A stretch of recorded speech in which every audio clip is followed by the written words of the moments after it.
Bismillahirrahmanirrahim. Assalamualaikum warahmatullahi wabarakatuh. Waalaikumsalam.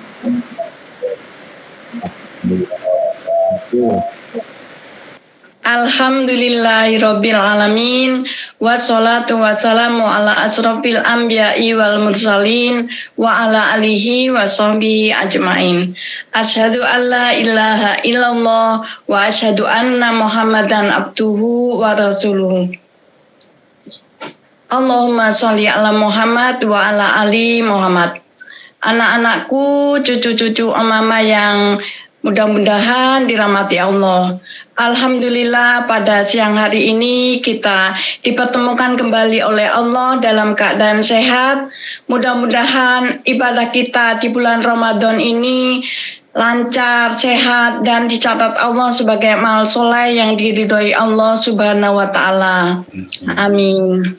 Salawat dan salam semoga tercurahkan kepada junjungan kita Nabi Muhammad Sallallahu Alaihi Wasallam beserta keluarganya, sahabat-sahabatnya, juga umatnya sampai akhir zaman. Siang hari ini Ayah Pernadi akan memberikan nasihat mengenai ikhlas. Marilah pertemuan siang hari ini kita buka dengan bacaan basmalah. Bismillahirrahmanirrahim. Mari anak-anakku kita simak bersama apa yang akan disampaikan Ayah Pernadi, mudah-mudahan bermanfaat. Kepada Ayah Pernadi disilakan. Assalamualaikum warahmatullahi wabarakatuh. Waalaikumsalam. Alhamdulillahirabbil alamin wa bihi nasta'inu ala umurid dunya waddin. Asyhadu an la ilaha illallah wahdahu la syarikalah wa asyhadu anna Muhammadan abduhu wa rasuluh. Allahumma shalli wa sallim ala nabiyyina Muhammadin wa ala alihi wa sahbihi ajma'in. Anak-anakku yang ayah sayangi dan cucu-cucuku yang anang sayangi, pertama-tama marilah kita panjatkan puji syukur kehadirat Allah Subhanahu wa Ta'ala, yang mana pada siang hari ini kita bisa bertemu kembali pada edisi yang ke-6 ini, tanggal 3 April 2022. Alhamdulillah kita bisa bertemu dengan bulan Ramadan tahun ini. Mudah-mudahan kita bisa menyelesaikan ibadah Ramadan ini dengan sempurna. Amin ya rabbal alamin. Anak-anakku dan cucu-cucuku yang saya sayangi, Rasulullah bersabda, innamal a'malu binniyat wa innamal likulli imri'in ma nawa faman kanat hijratuhu ilallah wa rasulih fa hijratuhu ilallah wa rasulih wa man kanat hijratuhu lidunya yusibuha aw imra'atin yankihuha fa hijratuhu ila ma hajara ilaih. Sesungguhnya setiap amal itu bergantung kepada niat, dan amal itu akan mendapat balasan sesuai niatnya. Barang siapa yang berhijrah karena Allah dan Rasul-Nya, maka hijrahnya itu akan mendapatkan balasan dari Allah. Dan kalau orang hijrahnya karena dunia, maka dia akan mendapat balasan dari apa yang dia niatkan itu. Hadis ini adalah hadis yang menerangkan tentang niat, di mana setiap amal perbuatan itu mesti ada niatnya. Ada dorongan yang membuat orang berbuat sesuatu. Maka apabila niatnya itu karena Allah, maka dia akan mendapat balasan dari Allah. Dan apabila niat amal ibadahnya itu karena selain Allah, karena dunia mungkin, maka dia juga akan mendapatkan sesuai apa yang diniatkan itu. Ini adalah landasan utama bagi kita untuk beramal. Dimana kalau kita beramal karena Allah, pasti Allah akan membalas. Tapi kalau beramal karena yang lainnya, maka kita akan mendapat juga mungkin yang lainnya itu.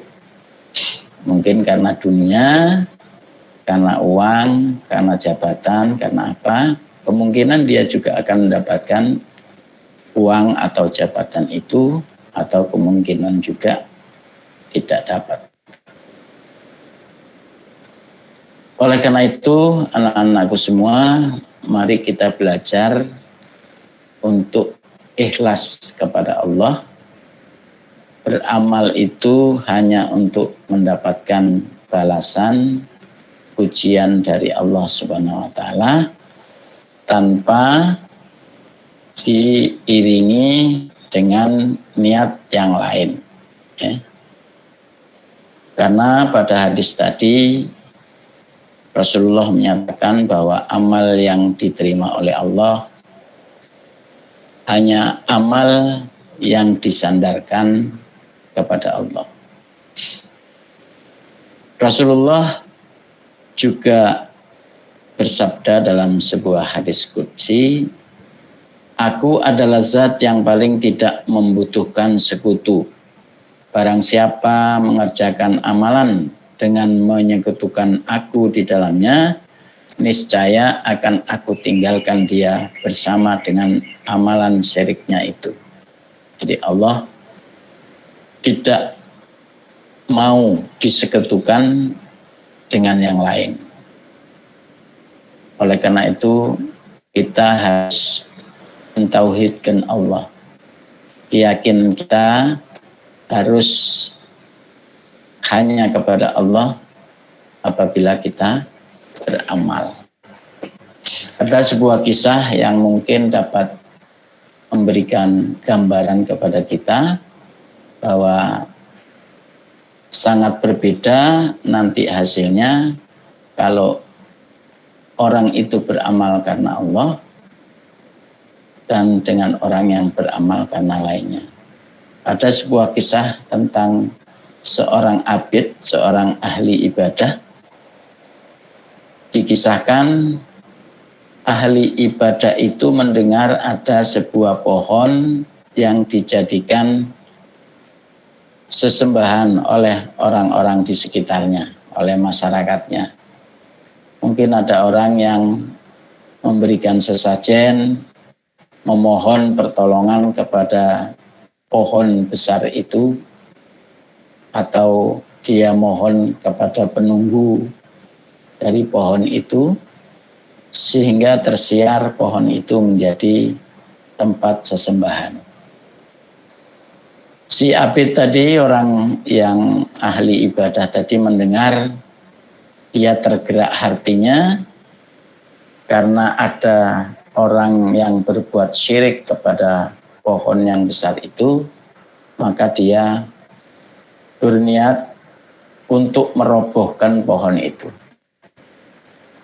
Kemudian dia membawa kapak yang dia punya, pergi mau merobohkan pohon itu. Dikisahkan di situ, di tengah jalan dia ketemu dengan syaitan yang sudah berwujud manusia. Kemudian terjadi dialog. "Wahai abid, wahai Tuhan, mau kemana kamu?" Nah, kata si abid, "Saya mau merobohkan pohon yang besar itu.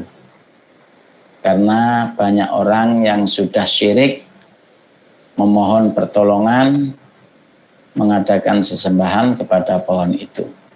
Oleh karena itu akan saya robohkan dia." Kata syaitan tadi, "Ngapain kamu robohkan? Toh tidak mengganggu kamu," katanya. toh tidak merugikan kamu, yang berbuat kan orang lain. Tetapi si Abid tadi karena terpanggil oleh rasa keimanannya, dia hendak merobohkan terus pohon itu. Akhirnya terjadi perkelahian dengan setan tadi yang berwujud manusia tadi. Nah, ternyata di akhir perkelahian itu setan kalah. Ketika setan kalah, dia mulai membujuk si orang itu, si Abid itu.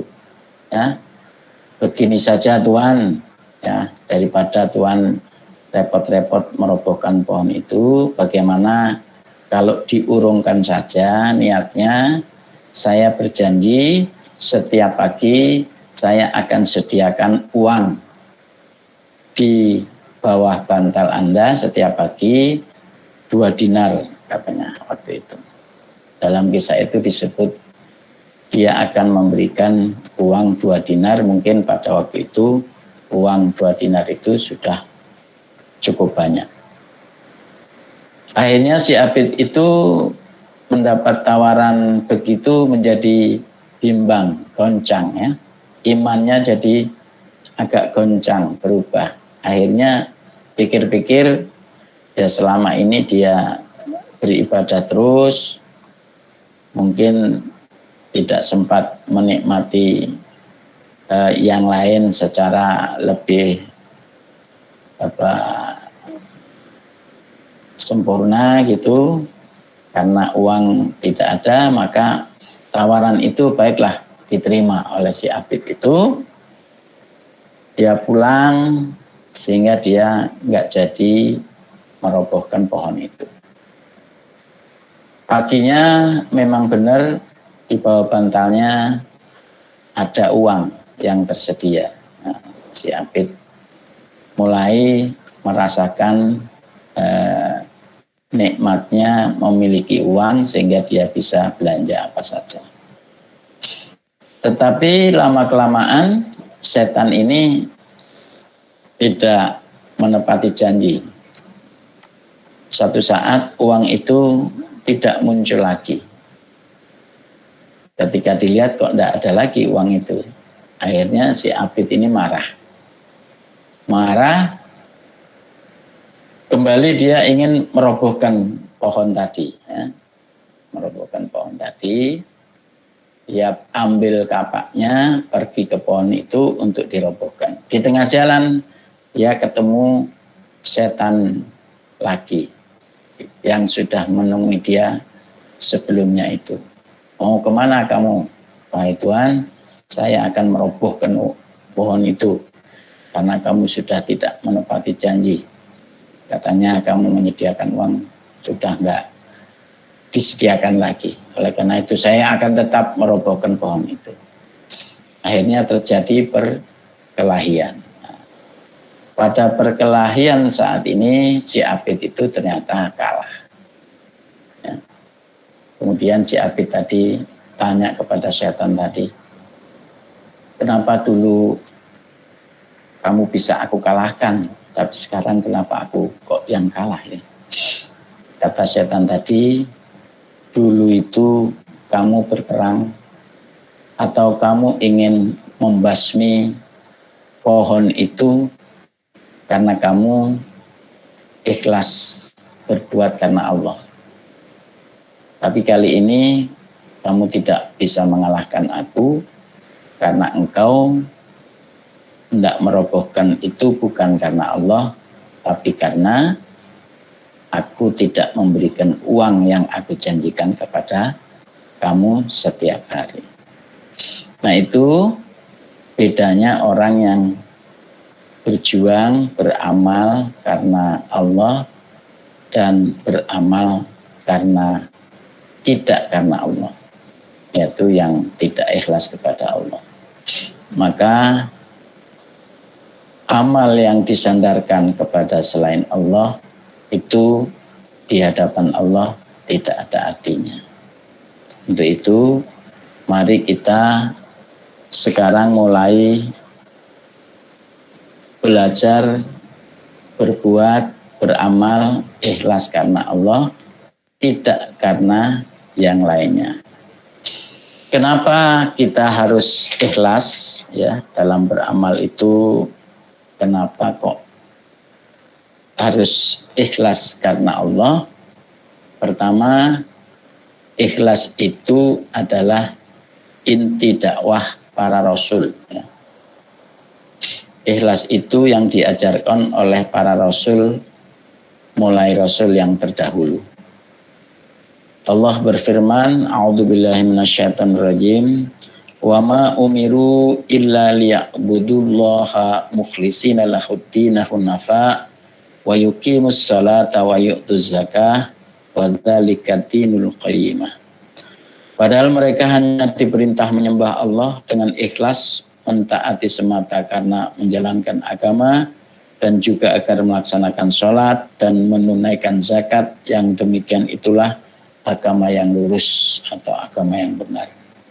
Jadi agama yang didakwahkan oleh para rasul itu mulai dahulu adalah agama yang mengikhlaskan diri kepada Allah. Itu ajaran yang inti yang diberikan oleh para rasul kepada umatnya. Oleh karena itu dia menjadi landasan utama di dalam kita beramal. Kemudian kenapa kita harus ikhlas karena Allah? Yang kedua, mendapatkan penjagaan dan pembelaan Allah. Seperti kisah yang tadi awal kita sampaikan, orang yang beramal karena Allah dia akan memiliki kekuatan. Tetapi orang yang beramal bukan karena Allah, maka kondisinya sangat lemah di mata Allah. Oleh karena itu, kita mendasari ikhlas di dalam setiap amalan kita itu untuk mendapatkan pembelaan dari Allah atau penjagaan dari Allah. Itu harus kita yakini. Kemudian, kenapa kita harus berbuat ikhlas? Di antaranya juga karena keikhlasan itu adalah salah satu syarat diterimanya amal. Ya. Innama yataqabbalullahu minal muttaqin. Dalam surat Al-Maidah itu dikatakan sesungguhnya Allah hanya menerima amal dari orang-orang yang bertakwa. Orang-orang yang bertakwa itu juga termasuk orang-orang yang ikhlas, ya. Karena tingkatan untuk mencapai takwa itu harus melalui ikhlas dulu. Sidi Ghazalba itu pernah menulis buku memberikan uraian tingkatan-tingkatan menuju takwa itu. Yang pertama beriman, ya, berislam, terus ihsan, ikhlas, baru takwa. Jadi orang yang bertakwa itu berarti termasuk juga orang-orang yang ikhlas.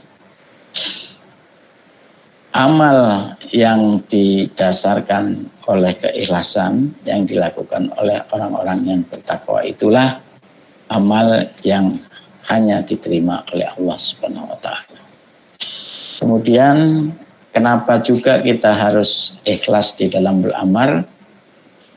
Karena ikhlas itu membersihkan hati dari dengki. Ya. Orang yang ikhlas itu tidak terpengaruh dengan apa yang dimiliki oleh orang lain, karena dia hanya bersandarkan kepada Allah, sehingga dia tidak dijangkiti oleh rasa dengki. Ya. Kemudian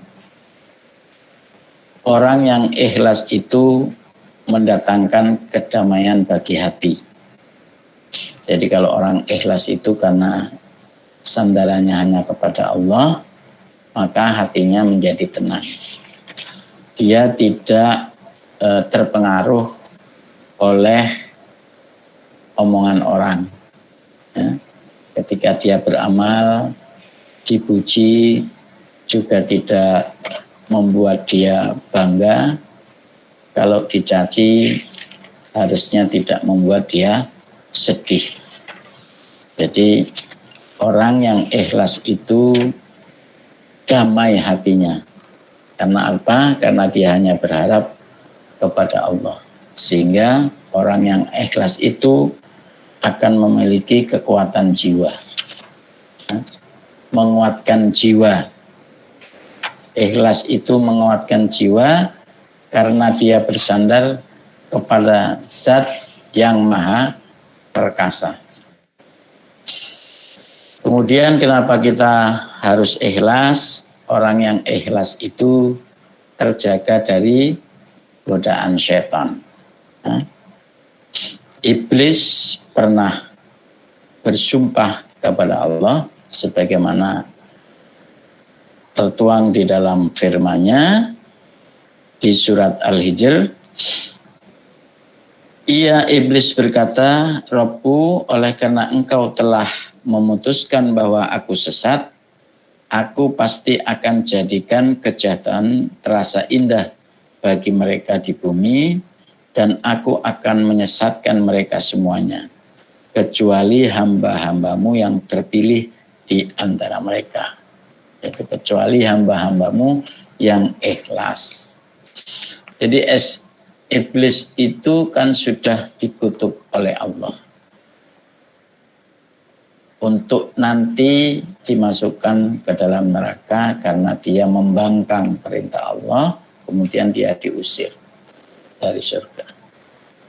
Tetapi iblis bersumpah nanti akan mengajak keturunan Adam itu untuk menjadi temannya di neraka, tetapi dia tidak bisa menggoda kepada orang-orang yang hatinya ikhlas.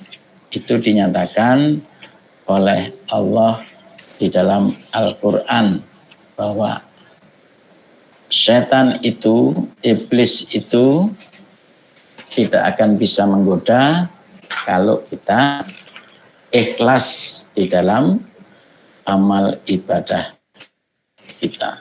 Untuk itu perlunya kita belajar ikhlas itu adalah untuk menjaga agar kita juga tidak tergoda oleh godaan setan. Dan yang utama, ikhlas itu kita landasi terhadap amal ibadah kita untuk memperoleh ridho Allah. Ya. Allah berfirman, dan tidak ada seorang pun memberikan suatu nikmat padanya yang harus dibalasnya, tetapi dia memberikan itu semata-mata karena mencari keridhaan Rabb-Nya yang maha tinggi, dan niscaya kelak dia akan mendapat kesenangan yang sempurna. Jadi orang yang ikhlas akan mendapat ridho Allah. Anak-anakku yang ayah sayangi, kita tidak bisa mengklaim bahwa diri kita ini sudah ikhlas atau menilai orang lain, kamu belum ikhlas, kamu sudah ikhlas. Karena ikhlas itu kan tempatnya di hati dan hanya berhubungan dengan Allah. Kita sulit untuk menilai orang ini ikhlas apa tidak. Tetapi ada ciri-ciri ditunjukkan oleh para ulama untuk melihat apakah orang itu ikhlas apa tidak. Apakah kita itu termasuk orang ikhlas atau tidak.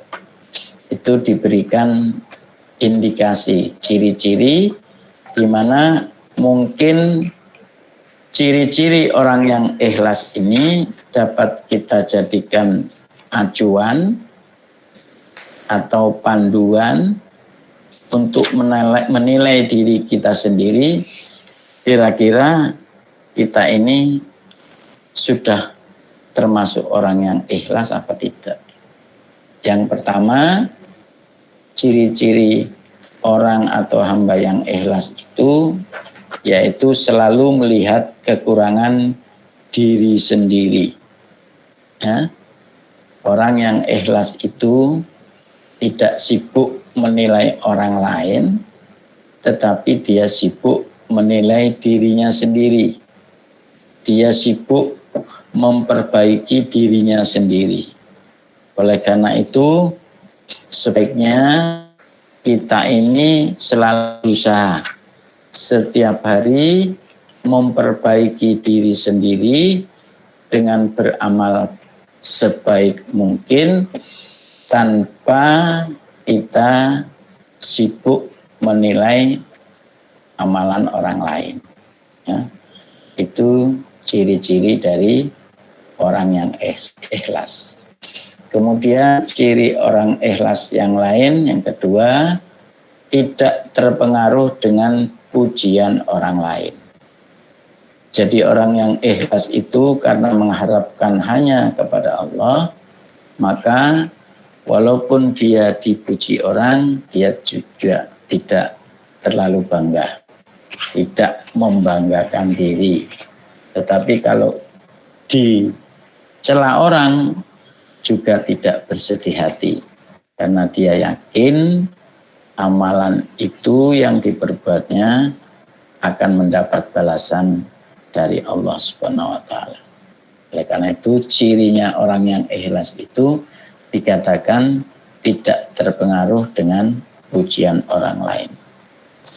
Kemudian ciri orang yang ikhlas itu juga berusaha menyembunyikan amal kebajikan. Ya. Rasulullah bersabda, innallaha yuhibbul abdal taqiyal ghaniyal khafiyya. Sungguh Allah sangat mencintai hamba yang bertakwa, hatinya merasa cukup dan tidak mencari ketenaran atau menyembunyikan amalannya, amal ibadahnya, amal baiknya. Jadi dikatakan oleh Nabi, Allah itu mencintai orang yang bertakwa. Orang yang senantiasa berusaha melaksanakan perintahnya dan berusaha untuk menjauhi larangannya. Dan hatinya merasa cukup, ya, merasa cukup, merasa kaya, tidak mengeluh, ya. Walaupun diberi rezeki berapapun, dia merasa cukup. Itu tandanya orang yang kaya, kaya hati. Ya. Karena berapapun harta yang kita miliki, kalau kita tidak merasa cukup, ya tidak akan cukup terus. Yang bisa mencukupkan itu adalah rasa hati yang merasa cukup. Nah, itu aja.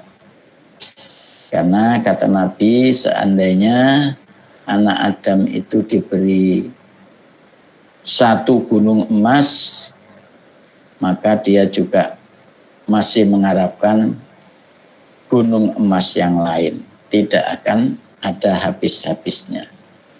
Untuk itu, mari kita memiliki hati yang merasa cukup, ya, dan tidak mencari ketenaran atau orang yang suka menyembunyikan amalan baiknya. Jadi kalau dia beramal, bersedekah, tidak disiarkan kemana-mana, tidak diceritakan kemana-mana, tapi cukup disimpan buat dirinya sebagai tabungan nanti di akhirat.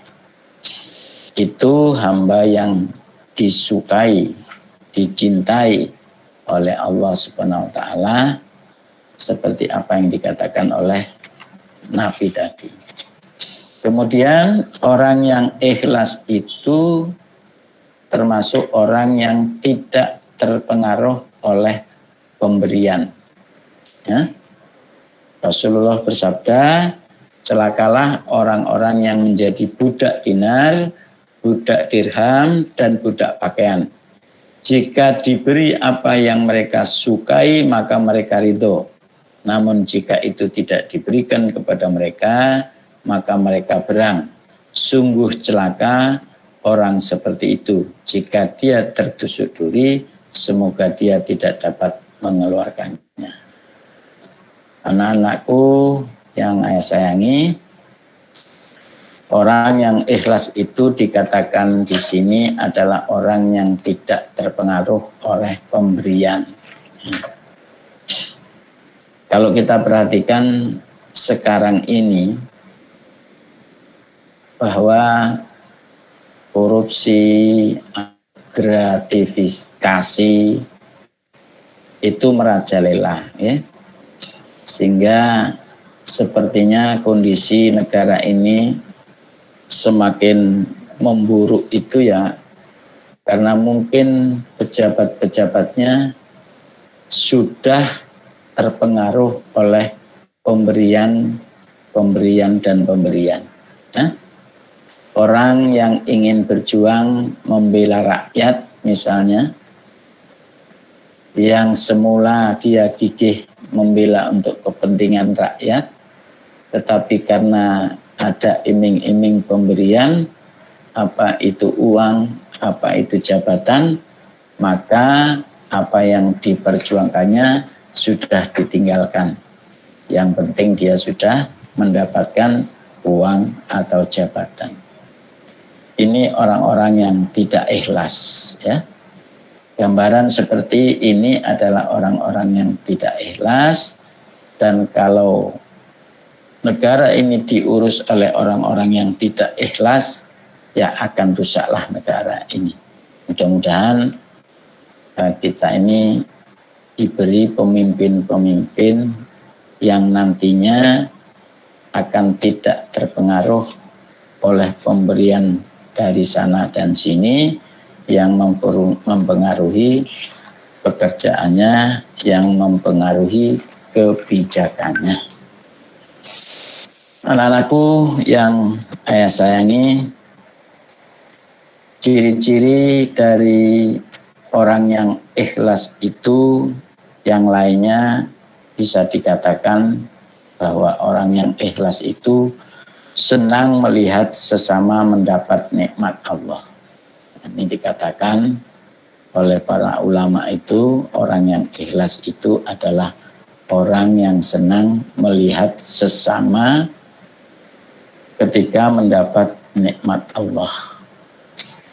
Dia tidak dengki, dia tidak iri, dia tidak sedih ketika orang lain mendapat nikmat. Itu diantara juga ciri-ciri orang yang ikhlas. Kemudian orang yang ikhlas itu cirinya juga sabar menghadapi ujian dalam beramal. Biasanya ketika kita beramal itu banyak godaannya. Orang yang ikhlas tetap istiqomah, tetap sabar ketika dia beramal kebajikan. Itulah ciri-ciri atau tanda-tanda orang yang ikhlas. Mudah-mudahan dengan ciri-ciri yang kita sampaikan tadi itu kita dapat mengevaluasi apakah kita ini termasuk orang yang ikhlas apa tidak.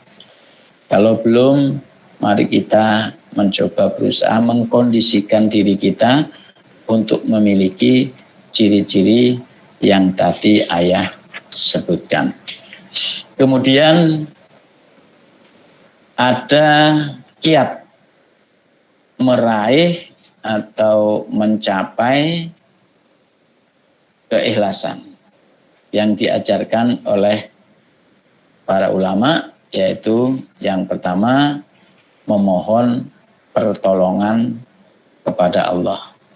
Jadi kita ini makhluk harus senantiasa bermohon kepada Khalik.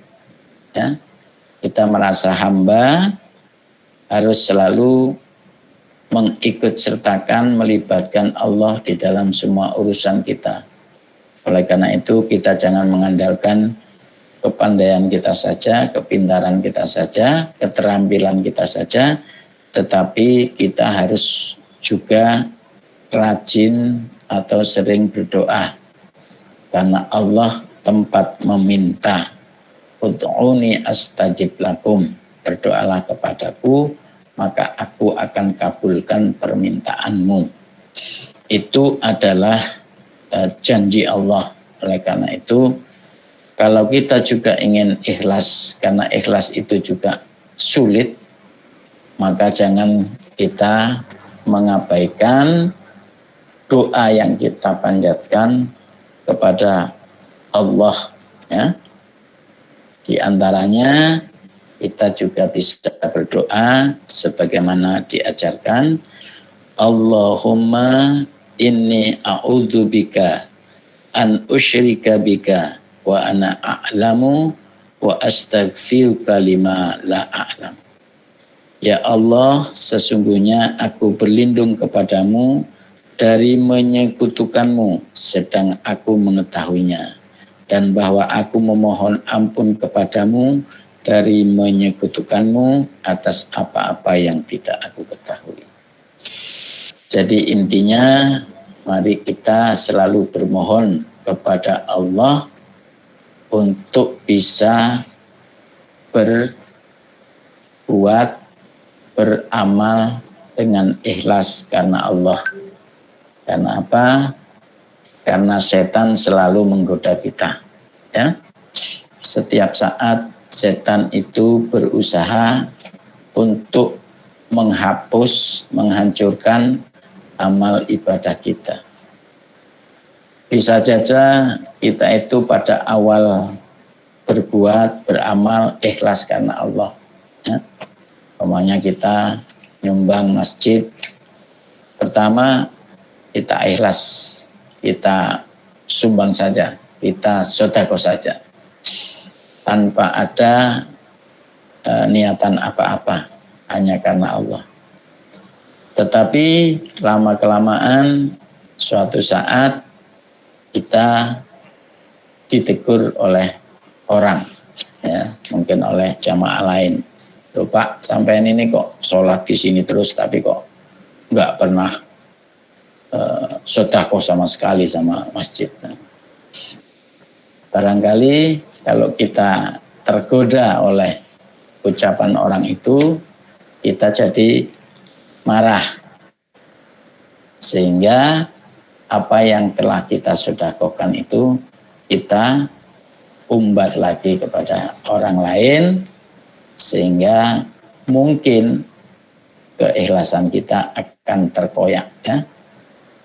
Karena apa? Karena godaan ucapan oleh orang lain. Untuk itu, maka orang yang ikhlas itu harusnya tidak terpengaruh oleh ucapan orang lain. Kalau dia beramal, sedekah, dia hanya berharap kepada Allah. Jadi kalaupun ada orang yang menghina, mencela, ya kita tidak usah terpengaruh. Kemudian anak-anakku sekalian yang saya sayangi, kiat untuk berbuat ikhlas itu diantaranya dapat kita tempuh dengan mengetahui keutamaan ikhlas dan bahaya riya.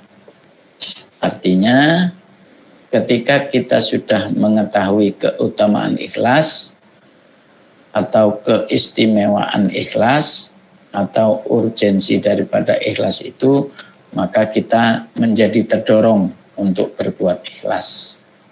Dan kita mengetahui bahayanya riya, yaitu terhapusnya amalan kita, maka dengan mengetahui itu semua, kita berhindar dari riya dan terdorong untuk berbuat ikhlas itu karena ikhlas adalah amalan yang utama di hadapan Allah Subhanahu wa taala.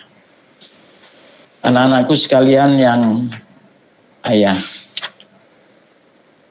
sayangi, mudah-mudahan kita belajar dari waktu ke waktu untuk berbuat ikhlas, ya.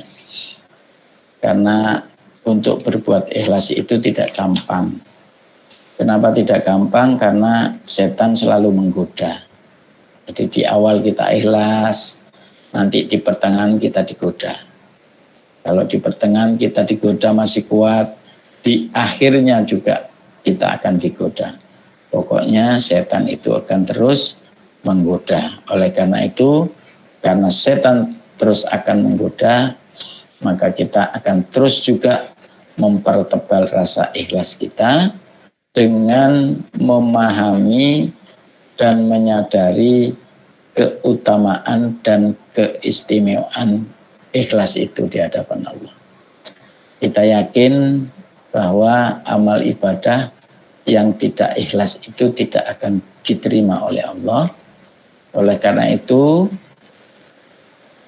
kalau ada orang yang merasa amalannya sudah banyak, kemudian dia merasa nanti akan mendapatkan balasan di akhirat, tetapi dia lupa bahwa amalan itu harus ikhlas. Bisa jadi amalan yang banyak itu nanti kita temui di akhirat itu menjadi sedikit karena yang lain dibumbui dengan rasa tidak ikhlas. Kisah di dalam hadis yang sudah pernah ayah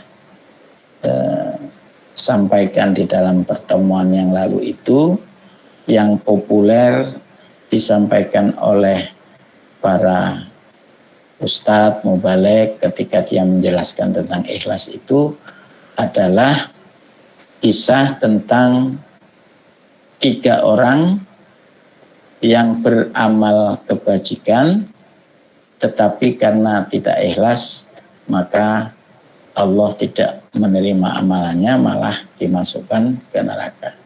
Yaitu orang yang mati syahid, orang yang berilmu, orang yang dermawan. Orang yang mati syahid, dia tidak berjuang karena Allah, tetapi karena hendak mendapat pujian sebagai pahlawan, sebagai pemberani. Bukan karena Allah, maka dia diseret ke neraka. Orang yang berilmu dan mengajarkan Al-Quran, dia belajar dan mengajarkan, katanya karena Allah, tapi ternyata dia berilmu, belajar ilmu dan mengajarkannya itu hanya supaya disebut oleh orang sebagai orang yang alim, bukan karena Allah, maka dia akhirnya diseret ke neraka. Orang yang dermawan, di mana-mana dia nyumbang, ya. Ketika ditanya kenapa dia lakukan itu semua, dia katakan karena Allah, tapi ternyata dia dusta kata Allah, karena dia lakukan itu semua supaya orang menyebut dirinya orang dermawan. Dan dia sudah mendapatkan predikat itu di hadapan manusia. Oleh karena itu, kemudian dia diseret ke neraka juga. Itu artinya amalan yang besar pun, apalagi kecil, kalau tidak dilandasi dengan ikhlas, maka tidak akan diterima oleh Allah Subhanahu wa taala. Oleh karena itu, mudah-mudahan kita sedikit demi sedikit dari waktu ke waktu terus mengkaji, terus mengaji supaya keikhlasan kita bertambah dan akhirnya kita mendapatkan keridhaan Allah karena amalan yang ikhlas yang kita perbuat dari hari ke hari. Mudah-mudahan Allah memberikan kekuatan kepada kita dan memberikan kemampuan kepada kita untuk berbuat seikhlas-ikhlasnya, hanya mengharap pahala dan keridhaan Allah Subhanahu wa taala. Demikian anak-anakku yang saya sayangi, cucu-cucuku yang saya cintai, mudah-mudahan kita diberi kesempatan untuk menyelesaikan Ramadan ini dengan sempurna. Kurang lebihnya mohon maaf. Assalamualaikum warahmatullahi wabarakatuh. Assalamualaikum warahmatullahi wabarakatuh. Alhamdulillahirabbil alamin. Demikian tadi Ayah Bernadi sudah memberikan nasihat agamanya mengenai ikhlas. Semoga kita bisa berusaha jika beramal, jika kita beribadah hanya mengharap keridhaan Allah. Amin. Dan marilah pertemuan siang hari ini kita tutup dengan bacaan alhamdulillah dan doa penutup majelis. Alhamdulillahirabbil alamin. Subhanakallahumma rabbana wa bihamdika asyhadu an la ilaha illa anta astaghfiruka wa atubu ilaik. Kurang lebihnya mohon maaf. Wassalamualaikum warahmatullahi wabarakatuh. Waalaikumsalam warahmatullahi wabarakatuh.